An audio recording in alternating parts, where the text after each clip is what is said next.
Hello viewers, कैसे हो आप लोग। यहाँ पर आप लोगों को जो लेसन दिख रहा है इफेक्ट्स ऑफ इलेक्ट्रिक करंट, देखा जाए तो हम लोगों ने इसका थ्योरी पार्ट जो है वो पूरा एक्सप्लेनेशन हो चुका है। लेकिन उसी के बीच में आ गया हमारी बोर्ड की तरफ से एक बुलावा, या फिर जो बोला सकते हैं हम लोग नोटिस आ गया है कि सिलेबस जो है 10th का या फिर सारे क्लासेस का वो रिड्यूस किया गया है 25% से, just because of this pandemic situation. और उन्होंने ये सोचा है कि शायद स्कूल जो है पूरी तरीके से खुलने के चांसेस बहुत कम हैं और बच्चों को घर पे ही पढ़ाई करनी पड़ने वाली है, तो उन्होंने थोड़ा सा आपके लिए कर दिया है इजी। अब यहाँ पर आप लोग जो देख रहे हो ये सारी चीज़ें हो गई है कैंसिल, ठीक है।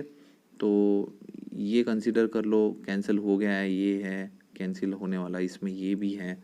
तो पहले वाले पेज के अंदर ज़्यादा कुछ बचता नहीं है, ठीक है। ये थिंक वाले क्वेश्चंस, ऑलवेज रिमेंबर, ये जो बॉक्सेस वाला जितना भी है आप लोग उसको पूरा कर दो कट। एग्जाम्पल 3 4 भी हम लोगों को करना नहीं है, ये वाला इंट्रोडक्शन ऑफ साइंटिस्ट नहीं करना है, always remember.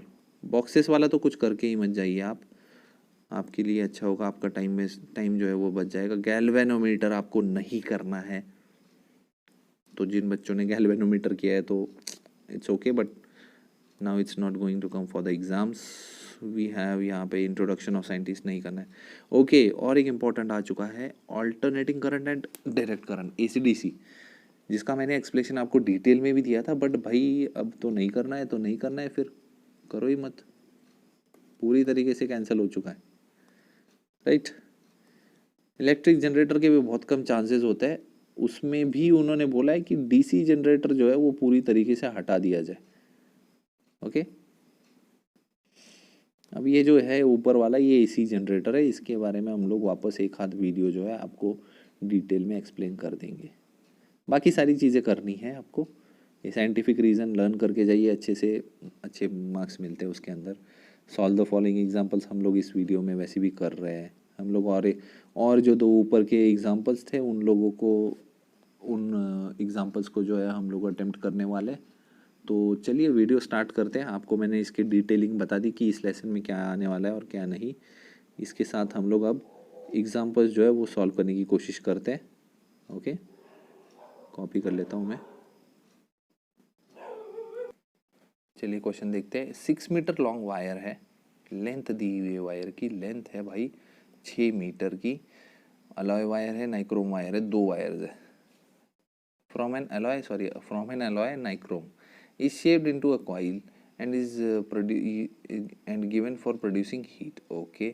It has a resistance, भाई रेजिस्टेंस दिया हुआ है आर लिख लो 22 ओहम का, ये देखिए साइन भी मैंने बना दिया, सिंबल बना दिया। Can we get more heat if we cut the wire into half, तो उन्होंने बोला है कि इस वायर की लेंथ को कर दो 3 मीटर। हाँ कर दी भाई, चलो 3 मीटर कर दी, लेंथ कर दी है 3 मीटर। तो लेंथ 3 हो गई है ना, तो इसका हो जाता है रेजिस्टेंस इज ऐसा कुछ, इनवर्सली लेंथ हो गई है 3 तो रेजिस्टेंस भी हो जाएगा आपका 11 ohm. Resistance is inversely proportional to length, resistance भी कम हो गया। Find the point for getting the energy, अब एनर्जी तो नहीं बोल सकते हम लोग, उसको पावर भी बोलते हैं एनर्जी को, ठीक है। और उसका पोटेंशियल डिफरेंस दिया हुआ है, पहले वो लिख लेते हैं। Potential difference that is V is equals to 220। अब ये जो V है ये दोनों केसेस में 220 ही कंसिडर करना है वोल्ट, और हमें फाइंड करना है पावर कितना होगा, ओके। तो देखते हैं कि पावर कितना आना चाहिए। हाँ दोस्तों, तो पहले है ना ओम्स लॉ देखते हैं। ओम्स लॉ क्या था, ओम्स लॉ कहता था V is equal to I R, है ना, V is equals to I into R. अब यहाँ पे करंट तो है नहीं, तो I is equals to V upon R लिख देता हूँ, ओके। अभी पावर इज इक्वल्स टू था V इंटू आई, तो इसकी जगह पे फॉर्मूला हो जाएगा V into V upon R, और ये हो जाएगा V² अपॉन आर। तो दोनों केसेस के लिए फर्स्ट केस जो मैं सॉल्व करने वाला हूँ वो ये वाला है first case, and this will be R second case. तो फर्स्ट केस के लिए हम लोग power is equal to V² upon R लेने वाले। V² मतलब कि 220 का स्क्वायर, मैं 2 बार मल्टीप्लाई कर देता हूँ भाई, 220 इंटू 220 अपॉन रेजिस्टेंस है 22 डिवाइड कर दीजिए, ये हो गया 10, ये आ जाएगा 2200। क्या बात कर रहे हैं, इतना बड़ा। Power is equal to V square upon R का ऐसा कुछ आंसर आता है। ठीक है, चलिए जो भी आंसर आया है राइट आया है। 2200 आएगा, सॉरी मैंने ट्रिपल लिख दिया, और वैट्स में आंसर आएगा इतना सारा। अभी सेकंड वाला करते हैं जिसमें हमारा रेडियस जो है वो हो चुका है कम, सॉरी रेजिस्टेंस जो है वो हो चुका है कम। Power is equal to V square upon R, तो भाई वी स्क्वायर तो वही 220 इंटू 220 दो बार लिख दीजिए। आर हमारा 11 हो चुका है, तो डिवाइड करके 20, तो आंसर आएगा 4400 वैट्स। तो भाई किस में एनर्जी ज़्यादा है, तो yes, if we cut that wire into half then more energy will be released. क्योंकि रेजिस्टेंस कम हो गया इनिशियली, तो this means that more heat will be obtained after cutting the wire into half. यहाँ पर आप लोग पढ़ सकते हैं उसको। अब नेक्स्ट वाले में देखते हैं कि भाई क्या किया हुआ है। किया तो वही सब कुछ है जो हम लोग अभी करने वाले। आंसर पता करेंगे हम लोग भी वही सेम चीज़ का। मैं यहाँ पे इसको कर देता हूँ पेस्ट। देखिए, cell is connected to a 9 ohm resistance, 9 ohm, because of which heat is produced. Heat मतलब कि पावर, 400 जूल्स का पावर निकल रहा है उसमें से पर सेकेंड, पर सेकेंड। ओके, हीट का फॉर्मूला एक्चुअली ऐसा है, H is equal to I square R T, heat का फॉर्मूला। अब हीट को हम लोग पावर भी कंसिडर कर सकते हैं, क्योंकि टाइम की बात हो रही है। पर सेकंड मतलब कि 1 सेकंड, तो 1 सेकंड में ही कंसिडर करेंगे, तो आई स्क्वायर आर ऐसे समझ लीजिए। Okay, obtain the potential difference मतलब वी फाइंड करना है। तो ये आई स्क्वायर आर में वी कहीं पे भी नहीं, तो भाई V is equal to I into R, तो I will be V upon R, ऐसे लिखना होता है। तो यहाँ पे मैं लिख देता हूँ V square upon R square into R, sorry, heat की जगह पे आप लिखोगे 400 जूल्स, आर स्क्वायर में से एक आर कैंसिल हो जाएगा, V square upon R is equal to 400। तो 400 is equal to V square upon R है 9, तो क्या करते हैं 9 को भेज देते हैं इधर, तो हो जाएगा 400 into 9 is equal to V square, ये हो जाएगा 3600 is equal to V square. जब v का स्क्वायर जो है वो शिफ्ट होगा 3600 की तरफ, तो वो स्क्वायर रूट बन जाएगा, आंसर आएगा 60 volt. Obtain the potential difference. देखिए बच्चों, पोटेंशियल डिफरेंस जो है हम लोगों ने पता कर लिया है। थर्ड फोर्थ एग्जाम्पल आपको करना है नहीं, सीधे सीधे हम लोग, आई थिंक बीच में कोई एग्जाम्पल्स नहीं है इसके, हम लोग आ जाते हैं डायरेक्टली लास्ट की तरफ। ठीक है, तो भाई मैं क्वेश्चन जो है वो कॉपी कर लेता हूँ यहाँ से वापस। आंसर है 11 ओम, तो हमारे पास में एडवांटेज है कि भाई एटलीस्ट आंसर तो दिया हुआ है।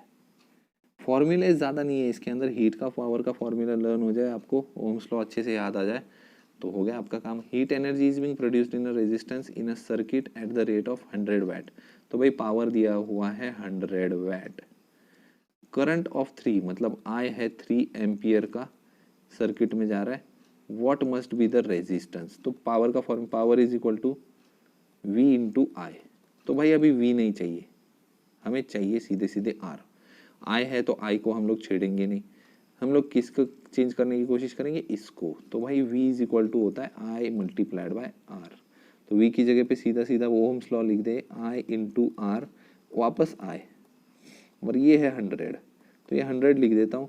आई जो है 2 बार है, तो 3 का स्क्वायर हो जाएगा और आर रह जाएगा इधर, तो 100 is equal to 9 into R, तो आर विल बी 100 अपॉन 9, जिसको डिवाइड करके आप लोग लिख सकते हैं 11.11, जो कि यहाँ पे राउंड ऑफ करके लिख दिया है 11 वैट। पावर सॉरी रेजिस्टेंस जो है वो लिखा हुआ है आर, और 11 वैट क्यों लिखा है, बट आंसर गलत है दोस्तों, यहाँ पे 11 ओहम होना चाहिए था। What must be the value of the resistance, अगर रेजिस्टेंस फाइंड करना है तो वैट में होना पॉसिबल नहीं है, दिस इज रॉन्ग। ओहम कर दीजिए इसको, राउंड ऑफ किया है अगर उन्होंने, तो ये छोटा सा क्वेश्चन है, ऐसे करना है आपको ये सॉल्व। ओके, चलिए दोस्तों, दो टंगस्टन बल्ब है, समझ लीजिए ये एक है और यहाँ पर एक है।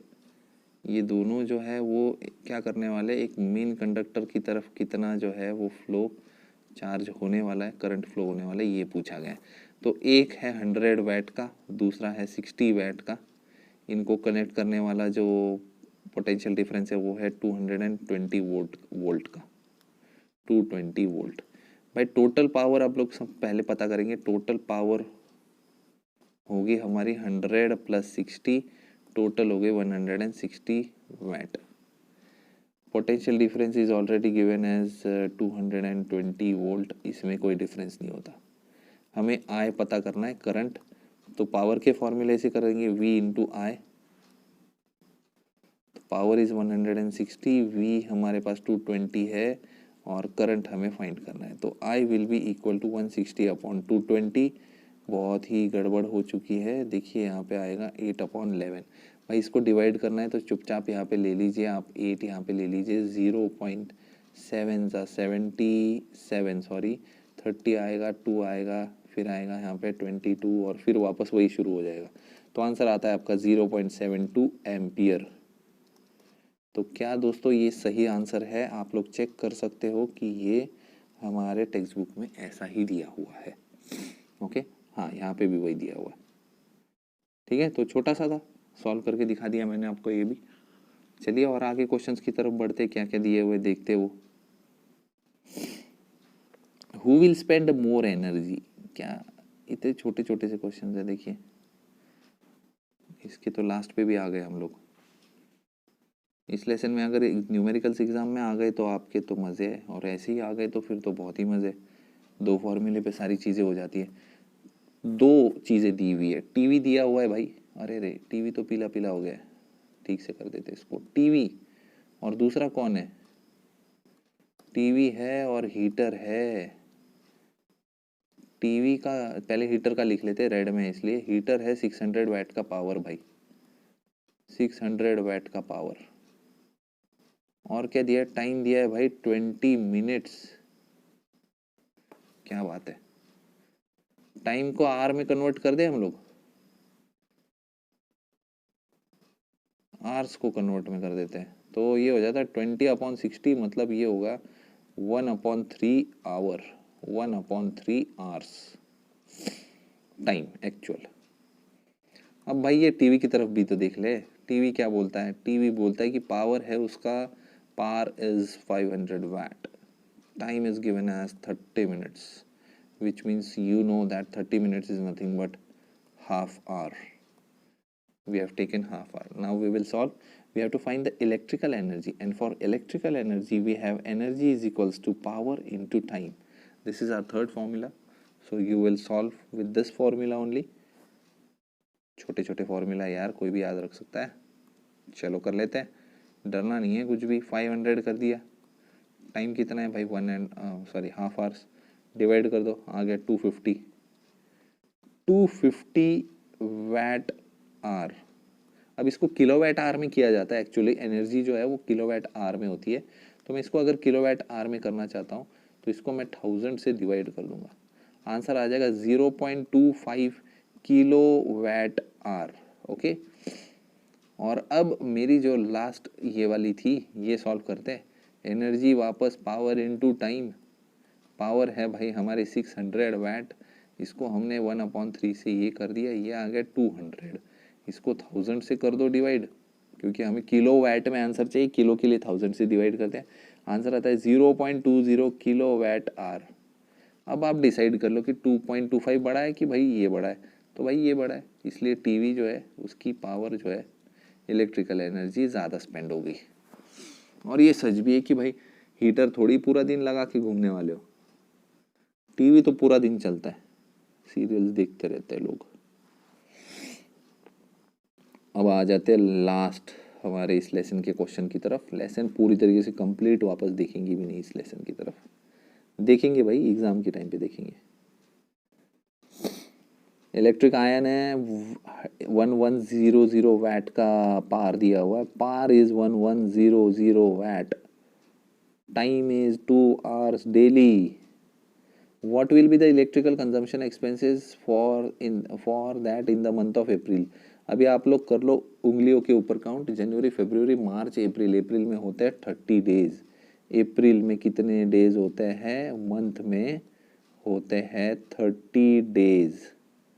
और भाई ये 2 आवर्स डेली चलता था, मतलब रोज पर डे का 2 आवर है इसका इलेक्ट्रिक आयन का। इतना क्या प्रेस करते थे भाई, क्या पता, चलो जाने दो, जो भी है उनका। और भी दिया हुआ है कि जो कंपनी है उसने 5 पर यूनिट एनर्जी लगाया हुआ है। पहली चीज इसको हम पहले किलोवाट में कर देते हैं, तो पावर को हम लोग कर देंगे 1100 डिवाइडेड बाय 1000, इसका मतलब 2 जीरो कट और ये 1 जीरो लग के 1.1 किलोवाट आवर ये हो गया हमारा, सॉरी किलोवाट किलोवाट किलोवाट। तो energy is equals to power into time. भाई पावर है हमारे पास 1.1, टाइम है 2, लेकिन पूरे महीने का कंजम्पशन निकालना है, तो इसलिए हम लोग इसको करेंगे मल्टीप्लाइड बाय 30।